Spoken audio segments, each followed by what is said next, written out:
Ko ngā raruraru I te kāinga te pūtaketanga mai o ngā mahi tūkino tāngata. Engari, kei roto anō hoki I te kāinga, te rongoā mō era momo raruraru.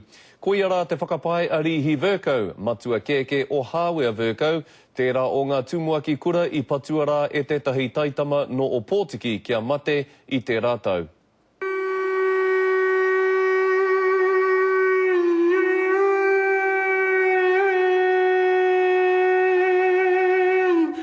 Flowers marked the spot on Whakatani's main street where Hāwea Virko was punched in the head and died.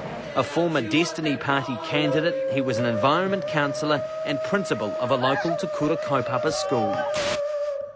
Koia tētahi mate taurika. White peace ribbons have been strung up on the street where their brother died, calling for an end to violence in Whakatane. He āhuatanga e puta mai ana I ngā kāinga te nuinga. Ne, kei te kite rātau I wera mahi e mahi ana I roto I ngā kāinga. Ai weri wetahi o wena mahi. Koina tonu pēr nā putanga o te kai taru, te kai pī, te nui o te wā e kai waipiro ana, koe rā katoa. As Isaiah Tai was led from the police paddy wagon, his family were waiting to support him. Those people are grieving, so am I, you know. What do they think? Did they think he just purposely set out to do that to my boys, not like that? Ka kite tonu koe I wera tamariki e hui haere ana I nā huarahi o te taone, o Whakatāne, o Kawerau, o Pātu Tātahi, Murupara, ai Taiatiki o Pōtiki. Ai, ka rongo kōrero koe iawiki, tata nei ki te ia rā, ka rongo he atu e nā kōrero. Kua ki tau I wetahi kāinga, pūhuti nei, ai, koe rā nā mahi.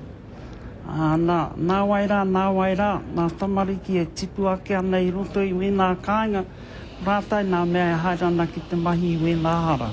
They find their way here via the education and social welfare system from as far afield as Auckland.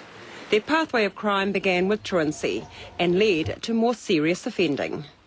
Drugs, burglaries, assaults, heaps. Aggravated robberies and bad stuff. Ko rātou pēr te putanga o nā mahi tūkino I wā tātou uaratanga I mua, ana kua rangirua, pakeke mai I runga I tērā rangiruatanga. Kua pauke nā pūtea ngā tiawa ki te hoko whare I te whanga nui a tara. Ana mahue tā rātou tuku pūtea ki te tiaki hoki I wā tātou tamariki.